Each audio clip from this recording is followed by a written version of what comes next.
So the question today, reading this off the screen. Hi Harley, I need some tips regarding muscle building. I'm trying to gain 20 to 30 pounds of muscles, not suggesting the layout of drug, caffeine, addict high on the human growth hormone, etc. I weigh 140 pounds, standing 6 foot tall. I don't see many 811ers heavy on the muscles. What kind of training program do you recommend? What should be the frequency and time of workout? Thanks, keep rocking. Well, if you want to build muscle, it's just like cardio fitness. It takes time. I don't know anybody who's really like world-class level who's at least had 8 to 10 years of training. Like all my elite level runner friends, they've all had at least 8 to 10 years of running training, cycling the same. Bodybuilding friends of mine, 10 years plus really. I mean, if you look at even my friends who are taking steroids, I don't recommend taking steroids, just to be clear on that one. My friends taking steroids who are really strong and muscular versus just puffy, they've been at it for like at least 10 years on the steroids and stuff like that. It takes a long time. Sure, you can do a short course of steroids and just puff up, but you know, you look muscly, but it just be sort of water retention. But I'm talking like the full-on, like, you know, competition level bodybuilders, drug style takes at least 10 years. Look at those guys on the internet. No one just comes at it from a couple of months. I mean, there's a lot of people in the paleo primal world that say if you do the 30-day primal program or whatever, you'll turn from a couch potato into like some Greek Adonis or some competition level bodybuilder as long as you're taking enough primal protein powder or whatever. So it takes time. It takes a lot of years. So 20 to 30 pounds, we're talking 1 pound per month of pure muscle. I'm not talking fat or creatine retention or salt retention. I'm talking pure muscle. 1 pound a month is the standard if you're like a hardcore drug-using, steroid-popping bodybuilder who's getting the calories, getting the sleep, and training hardcore. So 1 pound a month if you're doing the drugs, say 20 pounds to 30 pounds this person's asking. So that's 20 to 30 months if you're on the hardcore steroids.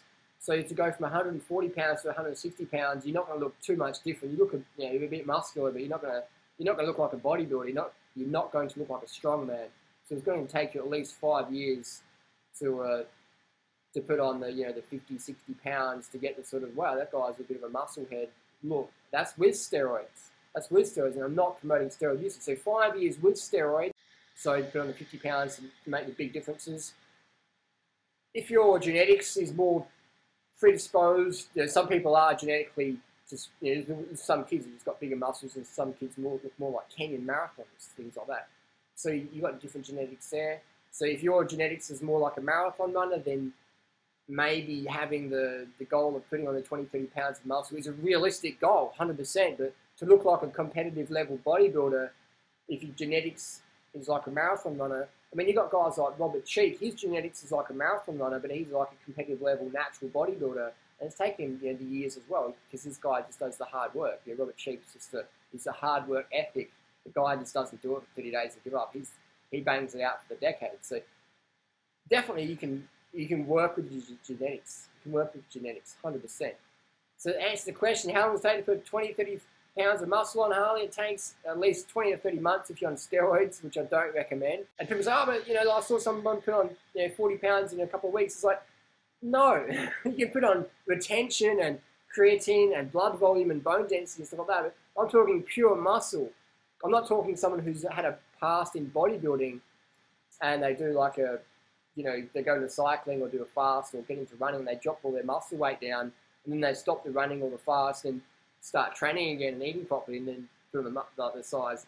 I'm not talking about that. I'm talking like from someone who's never had, strength before, from going from 0 to up here. That's going to take the 5, 10 years, 100%. It's like people go, how can you run so fast on such field training? It's because I've got a background in cycling. My VO2 max is already up in the 80s. So my running is really low training, but I've got a high VO2 max. So my progression's a lot quicker. But if I started running with a VO2 max around 30 and I'm 20 kilometers a week, then I'd be doing nothing. Because I've got a VO2 max of 80, 20 kilometers a week, which I ran last year, 22 Ks a week, average something like that. That's got to provide the stimulus because I've got to get the VO2 max in. So if someone's got the history of strength training and muscle development, and they're coming back, yeah, they can put on the 23 pounds a lot quicker than someone who's just coming from ground zero. So that's why we want to start our training today. Start our fitness lifestyle today, because people go, oh, when I get time, you know, I can build fitness up later on. It takes years, man. It takes decades. Cadel Evans, he won the Tour de France last year, first Australian ever to win the Tour de France. It took him 22 years to win the first Tour de France.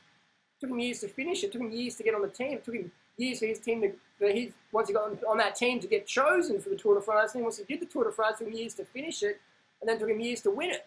22 years in total. And people are like, oh, you know, like, I'll have a go, you know, I'll have a go. Couple of, 6 months, I should be doing good. It's like the Raw Bras, you're nothing personal against Raw Bras, but they did this lifestyle for a couple of months, and they lost like fat, and they think, oh, I lost muscle or whatever, they're underrated or whatever they did. And then so they do it for a couple of months, and oh, it doesn't work. It's like, you got to do the lifestyles for the years, man. You can't have the mindset of like, I want the results yesterday. I used to work in the bike industry. People would come in and drop $10,000 on a bike, and I'd say, well, I mean, you don't have to spend that much money. You spend $2,000. It's just good. They're like, no, I want to be really good. I'm like, yeah, but $2,000 bike's just as good, man. And then they come back a few months later and go, oh, you know, this bike's not that good, man. 10 grand, you know, it's not that good. I'm like, what do you mean? They're like, oh, I'm not beating all my mates. I'm like, how long have you been riding for? They're like, oh, I started this year. I started last summer. I'm like, how long have your mates been riding for? Oh, I'm riding with such and such and such and such. I'm like, those guys have been riding for 10, 20 years, man. Or 5 years, 8 years, or more. Just because you spend $10,000 on some program or some bicycle or some supplement program doesn't mean you're going to be like getting up there straight away. You know, people get suckered in by these little quick fix scams. Some from just sincerely wrong people, and some people from, you know, the hucksters. Won't name any names there. But it takes the time, and a lot of people go, oh, it takes too long, I'm going to try some other program. It's like, well, you're just going to merry-go-round and get suckered in by all the scams and all the paleo, primal, low-carb, whatever, fad diets. People just get suckered in and go, oh, I'll try this, I'll try that, and oh, this doesn't work for a couple of weeks, I'll try that one. And they just, I call them diet jumpers. They just jump from diet to diet to diet. They have no basis of basic human physiology. They're always, you read their blog, they're trying something new next month or whatever. I'll try this, it didn't work, I'll do it, blah, blah, blah. And when you have a flaky attitude like that, you're not going to achieve much in life. You're going to have the conviction, the commitment. Otherwise, you just jump around. So how long does it take to put on the 20, 30 pounds, man? It takes years. It takes years to get the good results. And if people aren't prepared to put in the years of work and effort, then they're not going to get the results, man. And that's why you have people in cycling doing drugs to try and speed up their progress, but it doesn't work that way. You still have to do the training, and then when you do the drugs, that complement each other. Don't promote drug use, as you were saying. You have newbies. I've had newbies taking EPO and steroids and trying to keep up with me, and they improve a bit, but they burn out because their body doesn't have that fitness base. So if you've got the fitness base, then you can stack upon that, yeah? So people just got to understand that the training starts today. You just got to train consistently. If you want to become a bodybuilder, then you have to make all your friends bodybuilders. Go to the gym, hang out with the bodybuilders. Don't eat the shit they eat and take the steroids and that, but do the training they do, get the sleep, things like that. Avoid all the drugs and all the shit food, but train with people like that, like with cycling. Like, to be a good cyclist, I'm like, I'm just going to hang out with the fittest guys around, and I did that. And these guys were really great guys. They taught me a lot, and that's how I became a good cyclist, just hanging around good cyclists. You can't be a good cyclist or a good athlete if you're hanging around dickhead mates who are too fucking lazy to get off the couch. You can't fly like an eagle if you're hanging with turkeys. Sorry, turkeys. If you want to be good at sport, you've got to hang out with people that can kick your ass in your chosen sport. You want to be a good dancer, hang out with better dancers. You want to be a good runner, hang out with better runners. You want to be a good cyclist, hang out with better cyclists. You want to be stronger, hang out with stronger people. Don't hang around your family and the friends that just go, why are you going exercising again today? Or you're sweating again and you eat too much and you do too much activity, and what's wrong with sitting on the couch and fighting your life away watching Jerry Springer rerun? You've got to hang out with quality people. Who you hang around is who you become, whether you like it or not. We always raise the expectations of our peer group. I've been hanging out with some Kenyans in Bangkok here. My running's improving. And I'm not even really training with them that much. I'm just hanging around them, just getting the vibe from them. And my running's just going up. And same in Adelaide, I hang out with some better runners than me. I just hanging around them, just their energy and their beliefs and their expectations, it rises you up. So you've got to hang around better people. That's the #1 rule. Even if you just live in a household with bodybuilders or cyclists, you're going to become better even if you don't train more, because your mindset will just become better. It's all about the mindset as well. Consistency, training consistency, hang around people you want to become, get enough calories, get the sleep. The training program doesn't really matter too much because there's plenty of free programs in the net. They all work. They all work. So just do something today. Do realistic training. Don't overtrain. Train smarter versus harder. If you're sore, take a day off, things like that. Just ease into it as well. Ease into it. Hope that answers the question. It's a big answer, but it's a big discussion. I could go on and on about that. Bottom line is train consistently. Hang out with better people in your chosen sport. Get the early nights. Get the consistent calories in. If you want to be a big, strong, fit man, you got to fucking pound the calories in. You got to pound them carbohydrates in. Otherwise, you're going to be the 140-pound guy at the gym who looks like a marathon runner, which is fine, which is like me.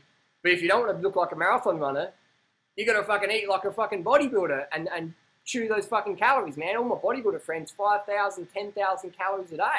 They're like, they eat as much as cyclists, but they do a different training. So ease off the cardio. Cardio just strips you right down. If you want to get big, cut the cardio out. If you want to get lean and be a marathon runner, cyclist, cardio up. If you want to get big and strong, cardio down. I don't see people who are doing bench press competitions running 10K races. So cut out the marathon running, cut out the distance cycling, and hang out with the bodybuilders. Thanks for watching.